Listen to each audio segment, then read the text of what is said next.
সুরাইয়া অবাক হয়ে তার ছেলের দিকে তাকিয়ে আছে।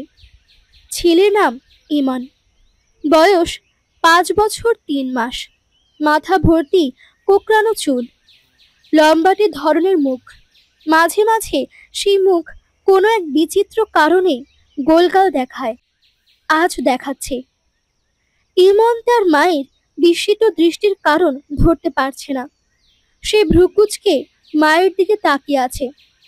ভ্রু কুচকানোর এই বোধাভ্যাস সে পেয়েছে তার বাবার কাছ থেকে।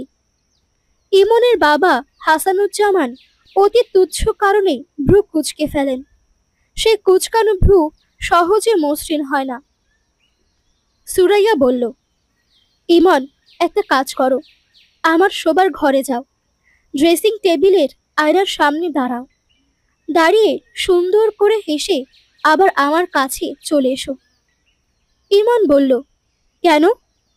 আমি যেতে বলেছি এই জন্য যাবে, সব কিছুতে কেন কেন করবে না। ইমন সরু গলায় বলল, সব কিছুতে কেন কেন করলে কি হয়? সুরাইয়া বিরক্ত গলায় বলল, খুব খারাপ হয়। বড়রা কোনো কথা বললে কেন কেন না বলে সেই কথা শুনতে হয়। তোমাকে আয়নার সামনে যেতে বলেছি, তুমি যাও। আয়নার সামনে দাঁড়িয়ে খুব সুন্দর করে হাসবে, মনে থাকে যেন। হাসলে কি হবে? হাসলে খুব মজার একটা ব্যাপার হবে। ইমন আয়নার দিকে যাচ্ছে, খুব যে আগ্রহীর সঙ্গে যাচ্ছে তা নয়। আয়নার সামনে দাঁড়িয়ে হাসলে মজার কিছু হবে বলে তার মনে হচ্ছে না।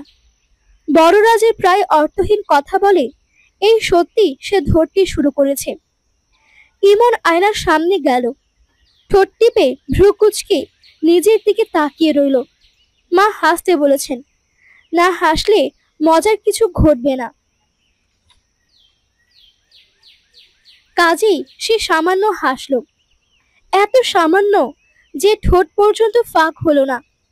মজার কিছু ঘটল না, ঘটবে না তা সে জানত। বড়রা ছোটদের ভুলাবার জন্যে মিথ্যে কথাও বলে। ইমন আয়নার সামনে থেকে সরে গেল, রওনা হলো তার দাদির ঘরের দিকে। মিথ্যে কথা বলায় মার কাছে তার এখন আর যেতে ইচ্ছে করছে না।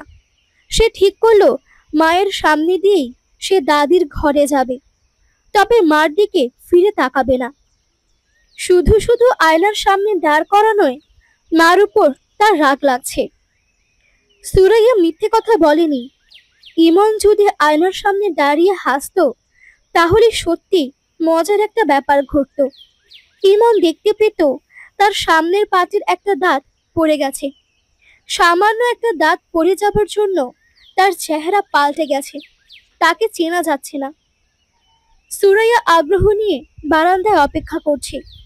এই বুঝি ছেলের বিকট চিৎকার শোনা যাবে, মা, আমার দাঁত পড়ে গেছে, মা, আমার দাঁত পড়ে গেছে। সেই রকম কিছুই হলো না। ছেলেকে গম্ভীর ভঙ্গিতে বারান্দায় আসতে দেখা গেল। মার সামনে দিয়েই সে যাচ্ছে, অথচ সে তার দিকে ফিরে তাকাচ্ছে না। সুরাইয়া ডাকল, এই বেটা, এই। ইমন মায়ের ডাক সম্পূর্ণ অগ্রাহ্য করে ঢুকে গেল দাদির ঘরে। সুরাইয়ার মনটা খারাপ হয়ে গেল। এই ছেলে কি পুরোপুরি তার বাবার মতো হয়ে যাচ্ছে, রোবট মানব। কোনো কিছুতেই কোনো আগ্রহ নেই, কৌতূহল নেই, বিস্মিত হবার ক্ষমতা নেই। প্রথম দাঁত পড়া যে কোনো শিশুর জন্য বিরাট রোমাঞ্চকর অভিজ্ঞতা, অথচ ইমন কেমন নির্বিকার। দাদির ঘরে ঢোকার আগে ইমন তার ছোট চাচার ঘরের সামনে দাঁড়ালো। ছোট চাচাকে তার বেশ ভালো লাগে। ছোট চাচা বড় মানুষ হলেও বড়দের মতো না। ছোট চাচার ঘরের দরজা খোলা। তিনি ইমনকে দেখে ডাকলেন, এই যে মিস্টার স্ট্রংম্যান, শুনে যা। ইমনের তখন আর ঘরে ঢুকতে ইচ্ছে করলো না। সে রওনা দিল দাদির ঘরের দিকে। ইমনের ছোট চাচা ফিরোজ ঘর থেকে বের হলো। সুরাইয়ার কাছে গিয়ে হাই তুলতে তুলতে বলল, ভাবি, একটু চা খাওয়া তো। ফিরোজের বেশ কদিন ধরে জ্বর চলছে, তার চোখ লাল। শেভ করছে না বলে খোঁচা খোঁচা দাড়িতে তাকে ভয়ঙ্কর লাগছে। অসুখ বিসুখ তাকে খুব কাবু করে। এই কদিনের জ্বরে সে শুকিয়ে চিমসা হয়ে গেছে। সুরাইয়া বলল, তোমার জ্বরের অবস্থা কি? জ্বরের অবস্থা জানি না ভাবি, আমার জলে বসন্ত হয়েছে বলে মনে হচ্ছে। শরীরে গোটা গোটা কি যেন উঠেছে। বলো কি, চিকেন বক্স হয়েছে? ফিরোজ হাসি মুখে বলল, হয়েছে, এবং আমি অত্যন্ত গুরুত্বপূর্ণ একটা সিদ্ধান্ত নিয়েছি। সেটাও জল বসন্তের মতোই ভয়াবহ। আমি এমএ পরীক্ষা দিচ্ছি না ভাবি। ড্রপ দিচ্ছ? ড্রপ না, পড়াশোনার পাঠ শেষ করে দিলাম। এমএ পাস বেকার শুনতে খুব খারাপ লাগে, বিএ পাস বেকার শুনতে তত খারাপ লাগে না। সখানেক টাকা দিতে পারবে ভাবি? দিতে পারলে দাও। অসুখ নিয়ে কোথায় বের হবে? ফিরোজ গম্ভীর মুখে বলল, সব বন্ধু বান্ধবদের বাসায় যাব। এমএ পরীক্ষা যে দিচ্ছি না এই খবরটা দেব, এবং জলবসন্তের জীবাণু ডিস্ট্রিবিউট করে আসব। ওরা বুঝবে কত ধানে কত চাল। ভাবি শোনো, চা যে আনবে শুধু liquor, no milk no sugar. আচ্ছা থাক, চা লাগবে না। লাগবে না কেন? চা খাবো ভাবতেই কেমন বমি বমি লাগছে। চায়ের বদলে টাকা দাও। 100 না পারলে 50, 50 না পারলে 20। সুরাইয়া শান্ত গলায় বলল, টাকা আমি দিচ্ছি, তুমি আমার কথা শোনো। কোথাও বের হইও না, শুয়ে রেস্ট নাও। কয়েকদিন আগে জন্ডিস থেকে উঠেছ। ফিরোজ শোবার ঘরের দিকে চলে গেল। বিছানায় শুয়ে থাকার জন্য গেল না, কাপড় বদলাবার জন্য গেল। 4 দিন ঘরে থেকে তার দম বন্ধ হয়ে আসছে। নিঃশ্বাস ফেলার জন্যে তাকে বাইরে যেতেই হবে। জল বসন্তের জীবাণু ডিস্ট্রিবিউটের ব্যাপারেও সে রসিকতা করছে না। সে আসলে ঠিক করে রেখেছে সব বন্ধু বান্ধবদের সঙ্গে দেখা করবে, যতদূর সম্ভব ঘষাঘষি করে আসবে। আকলিমা বেগমের ঘর থেকে তার এবং ইমনের হাসির শব্দ আসছে। ইমন হাসতে হাসতে প্রায় ভেঙে পড়ে যাচ্ছে, হিচকির মতো উঠছে। সুরাইয়া ভ্রু কুচকে ফেলল। তার কোন কথায় তো ছেলে এমন করে হাসে না। শাশুড়ির ঘরে এমন কি ঘটল যে হাসতে হাসতে ছেলের হিচকি উঠে গেল? বাচ্চারা বাচ্চাদের সঙ্গ পছন্দ করবে। 70 বছরের একজন বৃদ্ধার সঙ্গ তার এত পছন্দ হবে কেন? সুরাইয়ার সবচেয়ে যেখানে আপত্তি তা হচ্ছে ছেলে তার দাদের সঙ্গে থেকে থেকে গ্রাম্য কথা শিখে যাচ্ছে। আকলিমা বেগম বিশুদ্ধ নেত্রকোনার ভাষায় কথা বলেন। বিসুন আইন্না বাউদে, অর্থাৎ পাখা এনে বাতাস কর। জাতীয় অদ্ভুত ভাষা। শিশুরা অদ্ভুত ভাষাটাই সহজে গ্রহণ করে। ইমন এর মধ্যেই তার দাদির কাছ থেকে বিকট বিকট কিছু শব্দ শিখেছে। খুব স্বাভাবিকভাবে সেই শব্দগুলি বলে, আর সুরাইয়া আতঙ্কে অস্থির হয়। এই তো কয়েকদিন আগে ইমন খুব স্বাভাবিকভাবে বলল, ব্যথা করছে। সুরাইয়া বলল, কোথায় ব্যথা করে? পেটে? ইমন বলল, না পেটে না। তাহলে কোথায়? ইমন ভ্রুকুচকে বলল, পুন্দে ব্যথা। সুরাইয়া হতবম্ব। পুন্দে ব্যথা মানে? এটা কোন ধরনের ভাষা? সুরাইয়া প্রায় কেঁদে ফেলার উপক্রম হলো। এই ছেলে কিসব ভাষা শিখছে? ইমন সরু চোখ করে মায়ের দিকে তাকিয়ে আছে। তার কোথাও কোনো ব্যথা নেই। সে একটা নতুন শব্দ শিখেছে। মার উপর সে এই শব্দের প্রভাব লক্ষ্য করছে, বুঝতে পারছে প্রভাব ভয়াবহ। কাজেই এই শব্দ তাকে আরো ব্যবহার করতে হবে। সুরাইয়ার শাশুড়িকে এই সব কিছু নিয়ে বলতে পারছে না। তিনি যদি স্থায়ীভাবে তাদের সঙ্গে থাকতেন তাহলে সুরাইয়া অবশ্যই বলতো। তিনি প্রতি বছর মাস খানেকের জন্য ছেলের কাছে থাকতে আসেন। সম্মানিত একজন অতিথিকে নিশ্চয়ই মুখের উপর বলা যায় না, আপনি আমার ছেলেকে আজে বাজে কথা শেখাবেন না। তিনি যখন পান খেয়ে মেঝেতেই পিক ফেলেন তখন তাকে বলা যাবে না, মা আপনি পানের পিক মেঝেতে না ফেলে বেসিনে ফেলবেন। তার শাশুড়ির যে ব্যাপারটা সুরাইয়ার অসহ্য লাগে তা হচ্ছে তিনি শাড়ির নিচে ব্লাউজ ট্লাউজ কিছুই পরেন না। তার নাকি দম বন্ধ লাগে। সুরাইয়া লক্ষ্য করেছে ইমন কৌতূহলী চোখে তার দাদুর আদুল গায়ের দিকে তাকিয়ে থাকে। এই বয়সের বাচ্চাদের কৌতূহল থাকে তীব্র। ইমন যে তার দাদুর ঘরে যাবার জন্য এত ব্যস্ত, এটাও একটা কারণ হতে পারে। এখন বাজছে 11টা। ফিরোজ জ্বর নিয়েই বের হয়ে গেছে। মনে হচ্ছে সে তার এমএ পরীক্ষা সত্যি দেবে না। ফিরোজের এই একটা ব্যাপার আছে, হাসি তামাশা করেও যা বলি তাই। সুরাইয়া গম্ভীর মুখে বারান্দায় দাঁড়িয়ে আছে। তার হাতে ক্রিমের একটা কৌটা, কৌটায় ইমনের দাঁত। দাঁতটা সুরাইয়া সকালবেলায় বিছানা ঠিক করতে গিয়ে পেয়েছে এবং অতি মূল্যবান বস্তুর মতো কৌটায় ভরে রেখেছে। ইমন সত্যি দাঁতটা দেখতে পেয়ে খুব খুশি হবে। একটা বস্তু নিজের শরীরের অংশ ছিল, এখন নেই।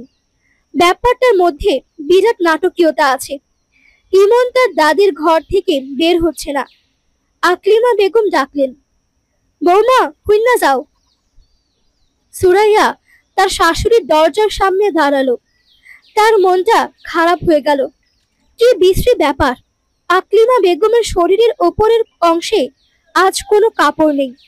শাড়ির ওপরের অংশটা তিনি কোমরে প্যাচ দিয়ে পড়ে আছেন। আকলিমা বেগম হাসি মুখে বললেন, কারবার দেখছো, ইমইন্নার দাঁত পড়ছে। সুরাইয়ার গা কাটা দিয়ে উঠল। ইমইন্না? ইমইন্না আবার কি? তার ইমন কি কাজের ছেলে যে তাকে ইমইন্না ডাকতে হবে? বান্দর দ্বারে কি সুন্দর লাগতেছে দেখো। বান্দর আবার ফোকলা দাঁতে হাসে। ওই বান্দর, তুই হাসুস কেন? ইমইন্না বান্দর হাসে, ভ্যাক ভ্যাকাইয়া হাসে। ইমন কি হাসবে? আকলিমা বেগম হেসে হেসে কুটি কুটি হচ্ছেন। তিনি পা লম্বা করে মেঝেতে হেলান দিয়ে বসেছেন। ইমন বসে আছে তার ছড়ানো পায়ের ওপর। তিনি মাঝে মাঝে পা নাড়ছেন। ইমনের আনন্দ তাতেই উতলে উঠছে। আকলিমা বেগম হাসি মুখে ছড়া কাটলেন, দাঁত পড়া কুলি পড়া মধ্যিখানে খাল, বুড়ে বেটির হাইগা ধুসে 22 হাত লম্বা নাল। এইবার হাসার পালা ইমনের। এমন মজার ছড়া মনে হয় সে তার ইহজীবনে শুনেনি। সুরাইয়া কঠিন গলায় বলল, ইমন আসো তো। আকলিমা বেগম বললেন, থাক না, খেলতাছে খেলুক, তুমি তোমার কাম করো। ও ইমন না, দাঁতের ফাঁক দিয়া স্যাপ ফেল দেখি। ইমন দাঁতের ফাঁক থেকে পিচ করে থুতো ফেললো। সেই থুতো পড়ল তার দাদির গায়ে। তিনি হেসে কুটি কুটি হচ্ছেন। তার নাতিও হেসে ভেঙে পড়ছে। আনন্দের আজ যেন মান ডেকেছে। সুরাইয়া তাকালো ছেলের দিকে। ছেলে চোখ বড় বড় করে মাকে দেখছে। সুরাইয়ার বুকের ভেতর হঠাৎ মোচড় দিয়ে উঠল। আহারে, ছেলেটাকে কি সুন্দর লাগছে! সত্যি সত্যি কাঁচা হলুদ গায়ের রং। সুরাইয়া নিজে এত ফর্সা না, তার বাবাও না। ছেলে এমন গায়ের রং পেল কি করে, কোথা থেকে? দাঁত পড়ায় ছেলের চেহারা আজ আরো সুন্দর হয়ে গেছে। দাঁত পড়া ছেলেটার অদ্ভুত মুখটায় ক্রমাগত চুমু খেতে ইচ্ছে করছে। শাশুড়ির পায়ের উপর থেকে ছেলেটাকে জোর করে ধরে নিয়ে এলে কেমন হয়? খুব ভালো হয়, কিন্তু সম্ভব না। সুরাইয়া চলে গেল। তার ইচ্ছে করছে ইমনের বাবার অফিসে একটা টেলিফোন করতে। টেলিফোন করাও সমস্যা, তাদের টেলিফোন নেই। বাড়িওয়ালার বাসা থেকে টেলিফোন করতে হয়। বাড়িওয়ালা বাসায় থাকলে কিছু বলেন না, কিন্তু তিনি বাসায় না থাকলে তার স্ত্রী খুব বাঁকাভাবে কিছু কথা শুনিয়ে দেয়। তাছাড়া কারণে অকারণে টেলিফোন করা ইমনের বাবা পছন্দ করে না। হাসানুজ্জামান অনেকবার বলেছে, এক্সট্রিম ইমার্জেন্সি ছাড়া টেলিফোন করবে না। আমার টেবিলে টেলিফোন থাকে না। বড় সাহেবের টেবিলে টেলিফোন। ওনার সামনে এসে কথা বলতে হয়। উনি মুখের দিকে তাকিয়ে থাকেন, খুব অস্বস্তি লাগে। টেলিফোনে ইমনের বাবার সঙ্গে কথা বলতে সুরাইয়ার খুব ভালো লাগে। তার গলাটা টেলিফোনে সম্পূর্ণ অন্যরকম শোনা যায়, খুব আন্তরিক লাগে। মনে হয় গম্ভীর ধরনের একজন মানুষ মায়া মায়া গলায় কথা বলছে। সুরাইয়ের একটা ছেলে মানুষই স্বপ্ন হচ্ছে কোনো একদিন তাদের টেলিফোন আসবে এবং সে তখন রোজ 1 ঘন্টা করে ইমনের বাবার সঙ্গে কথা বলবে। মানুষটা বিরক্ত হোক বা রাগ হোক, কিছুই যায় আসে না, সে কথা বলবেই। ছেলের দাঁত পড়ে যাওয়া নিশ্চয়ই কোনো এক্সট্রিম ইমার্জেন্সি না। টেলিফোনে এই খবর দিলে ইমনের বাবা রেগে যাওয়ার সম্ভাবনা, তবে রাগটা যে প্রকাশ করবে না। যতই রাগ হোক মায়া মায়া করে কথা বলবে। ফিরোজের জল বসন্ত, এটাও দেবার মতো খবর। সে এমএ পরীক্ষা দেবে না, এটা বলা যেতে পারে। অনেক কিছুই তো আছে বলার মতো। অবশ্যই আরেকটা অত্যন্ত গুরুত্বপূর্ণ খবর আছে, সেই খবরটা টেলিফোনে দেয়া যাবে না। সব খবর কি আর টেলিফোনে দেয়া যায়? সুরাইয়া টেলিফোন করা ঠিক করলো। ভারী এবং রাগে গলার একজন ভদ্রলোক টেলিফোন ধরলেন। কাকে চাই? এমন ভাবে বললেন যেন কাউকে চাওয়াটা শাস্তিযোগ্য অপরাধ। সুরাইয়া হকচকিয়ে গিয়ে বোকার মতো বলল, দয়া করে ইমনের বাবাকে দিন। ইমনের বাবার নামটা জানতে পারি? সুরাইয়া লজ্জিত গলায় নাম বলল। ভদ্রলোক বললেন, আপনি ধরে থাকুন, লাইন ট্রান্সফার করে দিচ্ছি। তার প্রায় সঙ্গে সঙ্গে ইমনের বাবা মায়া মায়া গলায় বলল, কে? সুরাইয়া, কেমন আছো? সুরাইয়ার এত ভালো লাগলো যে চোখে প্রায় পানি এসে গেল। সে বোকার মতো বলেও বসলো, এখনো আসছো না কেন? অফিস ছুটি হোক, তারপর আসবো। শোনো, ইমনের দাঁত পড়ে গেছে, উপরের পাটির দাঁত। তাকে যে কি অদ্ভুত দেখাচ্ছে। তার কি দাঁত পড়ার মতো বয়স হয়েছে? 6 বছরে দাঁত পড়ে, ওর 5 বছর 3 মাস। ও আচ্ছা, তোমার ভাইয়ের গায়ে গোটা গোটা কি যেন উঠেছে। ওর ধারণা জল বসন্ত, সে জল বসন্তী নিয়ে বাইরে গেছে।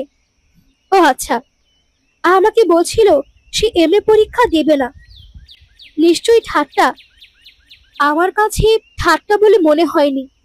আচ্ছা শোনো, এই যে হঠাৎ টেলিফোন করলাম, রাগ করনি তো? না, রাগ করবো কেন? টেলিফোন করাটা তো কোনো ক্রাইম না। তোমার বড় সাহেব, উনি কি তোমার দিকে তাকিয়ে আছেন? উনি তাকিয়ে থাকবেন কেন? টেলিফোন তো আমার টেবিলে, আমাকে টেলিফোন দিয়েছে। বলো কি, কবে দিয়েছে? গত সপ্তাহে। ডাইরেক্ট লাইন না, পিবিএক্স লাইন। গত সপ্তাহে টেলিফোন দিয়েছে, তুমি আমাকে বলনি কেন? এটা কি বলার মতো কোনো ব্যাপার? অবশ্যই বলার মতো ব্যাপার। আশ্চর্য, তুমি এরকম কেন? আমাকে কিছুই বলো না। আচ্ছা শোনো, তুমি আমাকে কার্ড ফোনের একটা কার্ড করিয়ে দেবে, আমি রোজ তোমাকে টেলিফোন করব। সুরাইয়া শুনলো ইমনের বাবা হাসছে। আজ কিন্তু অনেকক্ষণ তোমার সঙ্গে কথা বলবো, তোমার কাজ থাকুক আর যাই থাকুক। সুরাইয়া, আজ 4টার সময় আমাদের একটা মিটিং আছে। আমাকে সেই মিটিং এর ফাইল তৈরি করতে হবে 3টের মধ্যে। কাজেই তোমাকে টেলিফোন রাখতে হবে। সুরাইয়া দুঃখিত গলায় বলল, ও আচ্ছা। আমি এক কাজ করি, আজ সকাল সকাল চলে আসি, তারপর কোনো একটা স্টুডিওতে নিয়ে গিয়ে ইমনের একটা ছবি তুলে রাখি। বড় হয়ে দেখলে মজা পাবে। আচ্ছা সুরাইয়া, রাখি। ইমনের বাবা টেলিফোন রেখে দিল। সুরাইয়া তারপরেও বেশ কিছু সময় টেলিফোন কানে ধরে রাখলো। প প শব্দ হচ্ছে। শব্দটা শুনতে এমন খারাপ লাগছে। আর কাউকে কি টেলিফোন করা যায়? ছেলের দাঁত পড়েছে, এই খবরটা নিশ্চয়ই অন্যকে দেবার মতো। বড় ভাইজানকে কি খবরটা দেব? সুরাইয়া মনস্থির করতে পারছে না। তার বড় ভাইজান জামিলুর রহমান শুকনো ধরনের মানুষ, নিজের ব্যবসা ছাড়া অন্য কিছুই বুঝেন না। তিনি কোনো কিছুতে বিরক্তও হন না, আবার আনন্দিতও হন না। সুরাইয়া ভাইজানের বাড়িতে টেলিফোন করল। জামিলুর রহমান টেলিফোন ধরলেন এবং গম্ভীর গলায় হ্যালো বলার বদলে বললেন, কে? সুরাইয়া বলল, ভাইজান, আমি সুরাইয়া। কি ব্যাপার? না কিছু না, এমনি খবর নেওয়ার জন্যে টেলিফোন করলাম। আপনারা ভালো আছেন? হ্যাঁ। ভাবি, ভাবি ভালো আছেন? হ্যাঁ। ইমনের আজ একটা দাঁত পড়েছে। ও আচ্ছা। মিতুর কি দাঁত পড়েছে? মিতুর বয়স তো ইমনের কাছাকাছি। ইমনের 2 মাসের ছোট। মিতুর দাঁত পড়েনি? জানি না তো। আপনার শরীর ভালো আছে ভাইজান? হুম। হজমের যে সমস্যা ছিল, সমস্যা মিটেছে? না, আছে। সুরাইয়া, এখন রাখি। আমাকে একটু পুরনো ঢাকায় যেতে হবে। তোরা একদিন চলে আসিস, জামাইকে নিয়ে আসিস, তোর শাশুড়িকেও নিয়ে আসিস। সুরাইয়া কিছু বলার আগেই তিনি টেলিফোন রেখে দিলেন। সুরাইয়া তারপরেও টেলিফোন কানে দিয়ে রাখলো। পপ শব্দ হচ্ছে, মন খারাপ করা শব্দ। তারপরেও আজ কেন জানি শব্দটা শুনতে ভালো লাগছে। মানুষের জীবনে এক একটা দিন এক এক রকম হয়ে আসে। কোনো কোনো দিনে মন খারাপ হবার মতো ব্যাপার ঘটলেও মন খারাপ হয় না, বরং মন ভালো হয়ে যায়। আজ মনে হয় সে রকম একটা দিন। ব্যাপার কি? রাত 11টা বাজে, ইমনের বাবা এখনো আসছে না। সুরাইয়া প্রাণপণ চেষ্টা করছে দুশ্চিন্তা না করতে। যেদিন সকাল সকাল বাড়ি ফেরার কথা থাকে সেদিন দেরি হয়, এটা জানা কথা। তার কোন বন্ধু হয়তো তাকে বাসায় ধরে নিয়ে গেছে, তার ছেলের জন্মদিন বা এই জাতীয় কিছু। রাতে না খাইয়ে ছাড়বে না। খাওয়া দাওয়া শেষ করে গল্প করতে করতে দেরি হচ্ছে। সুরাইয়া বারান্দায় হাঁটাহাঁটি করছে। একবার ফিরোজের ঘরে উকি দিল, ফিরোজও ফিরেনি। তাকে নিয়ে দুশ্চিন্তা করার কিছু নেই। সে প্রায় রাত বিরাতে বাড়ি ফেরে। একবার ফিরেছিল রাত 3টায়। কিন্তু ইমনের বাবা তো কখনো এত দেরি করে না। সত্যিকারের কোনো বিপদ হয়নি তো? বড় শহরের বিপদগুলিও হয় বড় বড়, কোনো কারণ ছাড়াই হঠাৎ গন্ডগোল লেগে যায়। গাড়ির কাজ ভাঙা হতে থাকে, ককটেল ফুটতে থাকে। এক সময় পুলিশের গাড়ি আসে। বেশিরভাগ সময় পুলিশরা গাড়ি থেকে নামে না। যদি নামে তাহলে নিরীহ মানুষ যারা সাথেও নেই পাশেও নেই তাদের দিকে হুঙ্কার দিয়ে ছুটে যায়, লাঠি পেটা করে, মাথা ফাটিয়ে দেয়। যেদিন কোথাও কোনো গন্ডগোল থাকে না সেদিন ফুটপাতে ট্রাক উঠে পড়ে। এই অদ্ভুত শহরে নিশ্চিন্ত হয়ে ফুটপাত দিয়েও হাঁটার উপায় নেই। আজ কি শহরে গন্ডগোল হচ্ছে? পত্রিকায় তো কিছু লেখেনি। পত্রিকাটা অবশ্যই সুরাইয়ার ভালো মতো পড়া হয়নি। এখন বারান্দায় বসে পত্রিকাটা পড়া যায়, এতে সময়টা কাটবে। সুরাইয়ার কেন জানি মনে হচ্ছে রাত 12টা বাজার সঙ্গে সঙ্গেই ইমনের বাবা আসবে। তার আবার যা মনে হয় তাই হয়। সুরাইয়া পত্রিকা নিয়ে বসলো। রাত 12টা 5 পর্যন্ত সে পত্রিকা পড়ল। কেউ এলো না। সুরাইয়ার বমি বমি লাগছে। এই বমি উদ্বেগজনিত বমি নয়, এর কারণ ভিন্ন। তার শরীরে আরো একজন মানুষ বাস করছে। সে তার অস্তিত্ব জানান দিচ্ছে। মানুষটার কথা হাসানকে এখনো বলা হয়নি। আজ বলে ফেললে কেমন হয়? শুধু তার শাশুড়ি জানেন। ছেলের বাড়িতে পা দেওয়ার কিছুক্ষণের মধ্যেই তিনি নিচু গলায় বললেন, ও বউ, তোমার কয় মাস? সুরাইয়া হতভম্ব। তার মাত্র 3 মাস চলছে। কারো কিছু বোঝার কথাই না। তিনি কি করে বুঝলেন?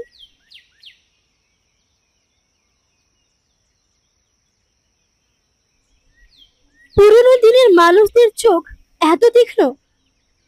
আকলিমা বেগম ঘুমিয়ে পড়েছেন। তিনি জেগে থাকলে সুরাইয়া তার উদ্বেগের খানিকটা তার সঙ্গে ভাগাভাগি করতে পারত। তাকে কি ডেকে তুলবে? না, আরো আধ ঘন্টা যাক। তাকে না জাগানোই ভালো। তিনি জেগে গেলে ঝামেলা করবেন, কান্নাকাটিও শুরু করতে পারেন।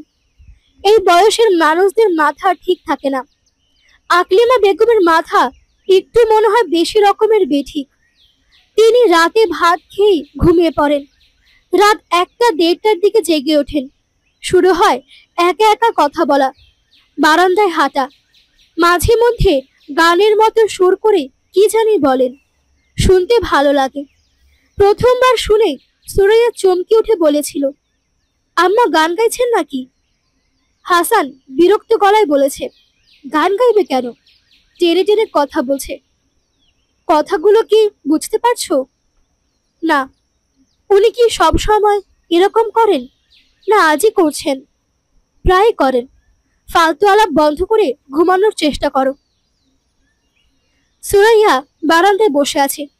বারান্দা থেকে রাস্তা দেখা যায় না।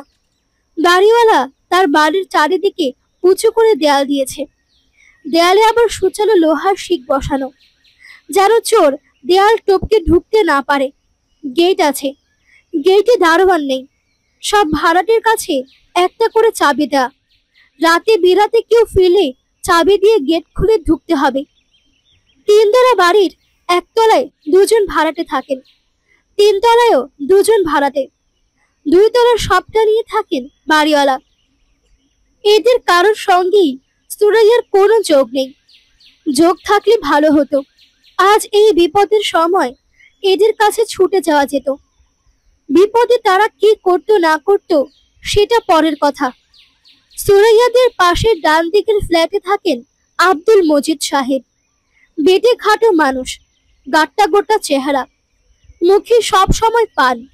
সকালে যখন ব্রিফকেস হাতে বের হন তখন ভুর ভুর করে জর্দার গন্ধ পাওয়া যায়। সুরাইয়ার সঙ্গে দেখা হলে থমকে দাঁড়ান, অকারণে গলা খাকারি দেন। তার চোখের দৃষ্টি গা বেয়ে নামতে থাকে। ভয়ঙ্কর ব্যাপার। সুরাইয়ার কয়েকবার ইচ্ছে করেছে বলতে, আপনি এইভাবে তাকান কেন? এইভাবে তাকাবেন না। আমি নিতান্তই ভদ্র মেয়ে বলে কিছু বলি না। কোনো একদিন কঠিন কোনো মেয়ের পাল্লায় পড়বেন, সে উলের কাঁটা দিয়ে আপনার চোখ গেলে দেবে। বিপদ যতই বড় হোক আব্দুল মজিদ সাহেবের কাছে যাওয়া যাবে না। কোথাও কি টেলিফোন করা যায়? বাড়িওয়ালা সকাল সকাল ঘুমিয়ে পড়লেও তাদের ছোট মেয়েটা এবার এসএসসি পরীক্ষা দিচ্ছে। বলতে গেলে প্রায় সারা রাত জেগে পড়ে। দরজায় ধাক্কা দিলেই সে দরজা খুলে দেবে। কোথায় টেলিফোন করবে? ভাইজানের বাড়িতে। তাকে কি বলবে? ভাইজান 10টার ভিতর ঘুমিয়ে পড়েন। একবার ঘুমিয়ে পড়লে তাকে জাগানো নিষেধ। ভয়ঙ্কর বিপদ, এই কথা বললে তাকে হয়তো ডেকে দেবে। তিনি সব শুনে হাই তুলতে তুলতে বলবেন, এত রাতে কোথায় খোঁজ করবি? সকাল হোক। তাছাড়া পুরুষ মানুষ, এরা 1-2 রাত বাইরে থাকেই। অফিসে? অফিস কি কেউ রাত 1টা পর্যন্ত খোলা রাখে? হাসপাতালে? অ্যাক্সিডেন্ট করে কেউ হাসপাতালে ভর্তি হয়েছে কিনা জানতে চাওয়া। নাম হাসানুজ্জামান, বয়স 32, পরনে চেক ফুল শার্ট, খয়েরি প্যান্ট, পায়ে স্যান্ডেল, চোখে কালো ফ্রেমের চশমা, গায়ের রং ফর্সা, দেখতে সুন্দর, হালকা পাতলা। টেলিফোনে তার গলার স্বর খুব মিষ্টি। সুরাইয়া চমকে উঠল। ছি ছি, এসব সে কি ভাবছে? হাসপাতালের কথা মনে আসছে কেন? মানুষটা হাসপাতালে কেন যাবে? কুচিন্তা মনে আসা ঠিক না। যে চিন্তা মনে আসে তাই হয়। ভালো কোনো চিন্তা মনে আনতে হবে, সুন্দর কোনো চিন্তা। বৌমা, বারান্দায় বসে আছো কেন? সুরাইয়া উঠে দাঁড়ালো। আকলিমা বেগমের ঘুম ভেঙেছে। তিনি বারান্দায় চলে এসেছেন। বাকি রাতটা বারান্দায় হাঁটাহাঁটি করে এবং গান গেয়ে কাটাবেন। সুরাইয়া বলল, আম্মা, ও এখনো ফিরেনি। রাইট কত হইছে? 2টা বাজতে 5 মিনিট। রাইট তো মেলা হইছে। জি। তুমি ভাত খাইছো? জি না। যাও, তুমি কি আর ভাত খাও? চিন্তার কিছু নাই। পুরুষ মানুষ 2-1 রাত দেরি করেই। এইটা নিয়ে চিন্তার কিছু নাই। বন্ধু বান্ধবদের বাড়িতে গেছে, তাস খেলতেছে। ও তাস খেলে না মা। খেলে না বললা যে কোনোদিন খেলবো না এমন কোনো কথা নাই। বিলাই আর পুরুষ মানুষ, এই 2 জাতের কোনো বিশ্বাস নেই। দুইটাই ছুকছুকানির জাত। যাও, ভাত খাইতে যাও। আমি বসতাছি, যাও কইলাম। সুরাইয়া রান্নাঘরের দিকে রওনা হলো। রান্নাঘরে না যাওয়া পর্যন্ত তার শাশুড়ি এই একটা বিষয় নিয়ে কথা বলতে থাকবেন। ভাত খাও, ভাত খাও। গ্রামের মানুষদের কাছে ভাত খাওয়াটা অত্যন্ত গুরুত্বপূর্ণ ব্যাপার। ইমনকে রাতে খাওয়ানোর সময় সুরাইয়ার প্রচন্ড খিদে পেয়েছিল। খিদের যন্ত্রণায় নাড়ি পাক দিচ্ছিল। এখন একেবারেই খিদে নেই, বরং বমি বমি ভাব হচ্ছে। এক গ্লাস লেবুর শরবত বানানো যায়। ঘরে আর কিছু থাকুক না থাকুক, লেবু আছে। ইমনের বাবা লেবু ছাড়া ভাত খেতে পারে না, গরম ভাত ছাড়া খেতে পারে না। পাতে যখন ভাত দেওয়া হবে তখন সেই ভাতে ফ্যান মাখা থাকতে হবে। ফ্যান ভাত থেকে ধোয়া উঠতে হবে। এমন গরম ভাত মানুষ কপ কপ করে কিভাবে খায় কে জানে। সুরাইয়া চুলা ধরালো। রাতের বেলা হাসান যখন বলে ভাত খাবে, খিদে লেগেছে, তখনই সে চুলো ধরিয়ে আধা পথ চাল দিয়ে দেয়। হাসানের হাত মুখ ধুয়ে টেবিলে খেতে আস্তে আস্তে চাল ফুটে যায়। আজকের অবস্থা ভিন্ন। ভাত রাধা থাকুক, কিছু একটা নিয়ে ব্যস্ত থাকা। ভাত রাখতেও তো কিছু সময় যাবে। আকলিমা বেগম মেঝেতে পা ছড়িয়ে বসেছেন। তিনি চেয়ারে বসতে পারেন না, খাটে বসতে পারেন না। রাতে ঘুমোবার সময়ও মেঝেতে চাদর বিছিয়ে ঘুমান। সুরাইয়া মেঝেতে মশারি খাটিয়ে দিতে চেয়েছে, তিনি রাজি হননি। মশারা নাকি তাকে কামড়ায় না। বুড়া মাইন্ডের রক্তে কোনো টেস্ট নাই গো বউ। শরীরে মশা বয় ঠিকই, কামড় দেয় না। আজ আকলিমা বেগমকে মশা কামড়াচ্ছে। তিনি এর মধ্যে কয়েকটা মশা মেরে ফেলেছেন। মৃত মশাগুলি জড়ো করেছেন যেন এরা মূল্যবান কোনো প্রাণী। এদের মৃত দেহগুলির প্রয়োজন আছে। আকলিমা বেগমের বুক ধড়ফড় করছে। এত রাত হয়ে গেল, ছেলেটা বাসায় ফিরছে না কেন? এই বয়সে সবচেয়ে খারাপটাই আগে মনে হয়। ভয়ঙ্কর কিছু ঘটে গেছে কি? আজকে রাতটা কি ভয়ঙ্কর কোনো রাত? তার 70 বছরের জীবনে অনেক ভয়ঙ্কর রাত এসেছে এবং চলেও গেছে। হাসানের বাবার মৃত্যুর কথাই ধরা যাক। কবুতরের খুপড়িতে হাত দিয়েছে, কবুতর ধরবে। নতুন আলু দিয়ে কবুতরের মাংস রান্না হবে। হাত দিতেই হাত টেনে নিল। রাঙা বউ ইন্দুরে কামড় দিছে। কবুতরের বাসা ইন্দুর? না, ইন্দুর না, সাপ। বিরাট এক সাপ তাদের চোখের সামনেই কবুতরের খোপ থেকে বের হয়ে এলো। দুজনেই হতভম্ব। আকলিমা বেগম দিশা হারালেন না। সঙ্গে সঙ্গে পাটের কোষ্টা দিয়ে হাত বাঁধলেন। ওঝা আনতে লোক পাঠালেন। কালা গরুর দুধে হাত ডুবিয়ে রাখলেন। সাদা বর্ণের দুধ যদি কালচে হয়ে যায় তাহলে বুঝতে হবে জীবনের আশা নেই। দুধ কালচে হলো না। আকলিমা বেগম আশায় আশায় বুক বাঁধলেন। ওঝা এসে পড়ল দুপুরের মধ্যে।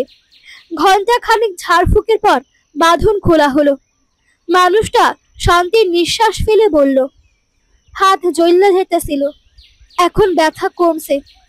পানি খাবো বউ, পানি দাও। পানি আনা হলো। পানির গ্লাস হাতে নিয়ে মুখে দেবার আগেই লোকটা মারা গেল। এইসব কথা আকলিমা বেগম মনে করতে চান না, তবুও মাঝে মধ্যেই মনে পড়ে। লোকটা পানি খেয়ে মরতে পারল না, ভরা গ্লাস হাতে নিয়ে ধরফর করে মরে গেল। এই দুঃখ কম কি? জগতের কোনো দুঃখই কম না। ছোট দুঃখ বড় দুঃখ, সব দুঃখই সমান। আজ তার জন্যে কি দুঃখ অপেক্ষা করছে কে জানে। মন শক্ত করে রাখতে হবে। বাচ্চা বউটার দিকে তাকিয়ে মন শক্ত করতে হবে। বাচ্চা মানুষ, দুঃখ পেয়ে অভ্যাস নেই। বউটাকে ভুলিয়ে ভালিয়ে রাত পার করতে হবে।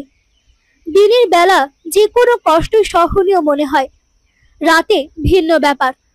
কিছু কিছু রাতকে এই জন্য বলে কাল রাত। কাল দিন বলে কিছু নেই, এটাও একটা আশ্চর্য ব্যাপার। তিনি তার দীর্ঘ জীবনের অভিজ্ঞতায় দেখেছেন নরম মেয়েগুলি কঠিন বিপদ সামলে দিতে পারে, শক্ত মেয়েগুলি পারে না, চিত হয়ে পড়ে যায়। এই শক্তির একটা গ্যারাইম্মা নাম আছে, চিত শক্ত। আম্মা চা নেন। আকলিমা বেগম চায়ের কাপ হাতে নিলেন। শহরে এলে তার চা খাবার রোগে ধরে। বউটা এই ভয়ঙ্কর সময়ও চা বানিয়েছে, এটা ভালো লক্ষণ। মন শক্ত আছে, আসল বিপদ সামলে দিতে পারবে। বৌমা, বাজে কয়টা? 2:25। রাত কাটতে বেশি দিরম নাই। তুমি ভাত খাইছো? হুম। তুমি ভাত খাও নাই, মিশা কথা বলছো। মুরব্বীর সাথে মিশা কথা বলা ঠিক না। যাই হোক, চেয়ার টান দিয়া আমার সামনে বও, তোমার লগে আলাপ আছে। সুরাইয়া চেয়ার টেনে বসলো। কেন জানি তার হাত পা ঠান্ডা হয়ে আসছে। বৌমা, মন দিয়া শোনো, আমি একটা গণা গুনছি। গণার মধ্যে পাইছি হাসান ভালো আছে, কাজেই মন খারাপ করবা না। সে আসবো সকালে। কি গণা গুনেছেন সেটা তুমি বুঝবা না, আমি পুরানকালের মানুষ, আমি অনেক গণা জানি। আকলিমা বেগম কোনো গণা জানেন না। বাচ্চা মিঠার মন শান্ত করার জন্যে কিছু মিথ্যা কথা বলা, এই মিথ্যা বলার জন্যে তার পাপ হচ্ছে, আবার মেয়েটার মন শান্ত করার পুণ্য হচ্ছে। পাপ পুণ্যে কাটাকাটি হয়ে সমানে সমান। ইমন জেগে উঠেছে, কাঁদছে, তাকে বাথরুম করাতে হবে। সুরাইয়া ছেলের কাছে গেল। আকলিমা বেগম আরাম করে চায়ের কাপে চুমুক দিচ্ছেন। ছেলে ফিরছে না, এই দুশ্চিন্তা এখন তার মাথায় নেই। গনার ব্যাপারে যা বলেছেন তা সব বৈধ মিথ্যা। বাচ্চা মেয়েটাকে শান্ত করার জন্যই বলা। বউটা তাকে দেখতে না পারলেও তিনি তাকে খুবই পছন্দ করেন। মেয়েটার মনে দরদ আছে, স্বামীর জন্যে সে খুবই ব্যস্ত। আকলিমা বেগমের ঘুম পাচ্ছে, তিনি বারান্দা থেকে উঠলেন। কিছুক্ষণ ঘুমালেও কাজে আসবে। সকালে কোন ভয়ঙ্কর সংবাদ এসে উপস্থিত হয় কে জানি। ইমন বাথরুম করলো, পানি খেলো, সব কিছুই ঘুমের মধ্যে। সুরাইয়া তাকে বিছানায় শুইয়ে দিল। ঘুমের মধ্যেই সে বিড়বিড় করে কথা বলছে, আবার মাঝে মাঝে দাঁত কটকট করছে। পেটে কিরমির হয়েছে নাকি? যেভাবে চিনি খায় পেটে কিরমির হওয়া বিচিত্র না। সুরাইয়া ক্লান্ত গলায় ডাকলো, ও বাবু, ও বাবু। ইমন ঘুমের মধ্যেই বলল, কি? তোমার বাবা এখনো আসছে না কেন গো বাবু? আমার খুব অস্থির লাগছে গো সোনা। ইমন আবারও বলল, আর তখনই বারান্দায় রাখা পানির বালতি থেকে পায়ে পানি ঢালার শব্দ হলো। এই শব্দ সুরাইয়ার পরিচিত শব্দ। ইমনের বাবা বাইরে থেকে এলেই প্রথমে যে কাজটা করে বালতি থেকে পানি নিয়ে পায়ে ঢালে। তার জন্য বালতি ভর্তি পানি এবং একটা মগ বারান্দায় রাখা থাকে। সুরাইয়ার শরীর ঝিমঝিম করছে, ছুটে গিয়ে যে দেখবে সেই শক্তিও তার নেই। বারান্দায় যেতে ভয় লাগছে। গিয়ে যদি দেখে সে না, ইমনের দাদি নামাজের অজু করছেন। রাত বিরাতে অজু করার অভ্যাস, নামাজের জন্য অজু করবেন, তারপর নামাজ পড়তে ভুলে যাবেন। সুরাইয়া উঠল, বারান্দায় এসে দাঁড়ালো। ইমনের বাবা না, ফিরোজ বালতি থেকে পানি নিয়ে পায়ে ঢালছে। ফিরোজ বলল, কি হয়েছে ভাবি, এভাবে তাকিয়ে আছো কেন? সুরাইয়া জবাব দিতে পারল না, তার মাথা ঘুরে উঠল। সে হাত বাড়িয়ে দেয়াল ধরতে চেষ্টা করলো, ধরতে পারল না। ফিরোজ ছুটে এসে ধরে ফেলার আগেই মেঝেতে পড়ে গেল।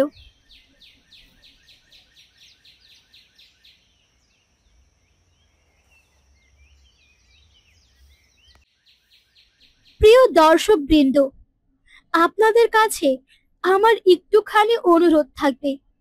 আপনারা অনেকেই আমার ভিডিওগুলো দেখেন, কিন্তু লাইক, কমেন্ট কিংবা সাবস্ক্রাইব করেন না। তো প্লিজ আপনারা আমার ভিডিওগুলোতে লাইক, কমেন্ট এবং শেয়ার করে আমাকে আরো উৎসাহিত করেন। আর চ্যানেলটি সাবস্ক্রাইব করতে ভুলবেন না। খুব শীঘ্রই আসছে অপেক্ষা উপন্যাসের দ্বিতীয় পর্ব, তাই চ্যানেলটি ফলো করতে ভুলবেন না। ধন্যবাদ।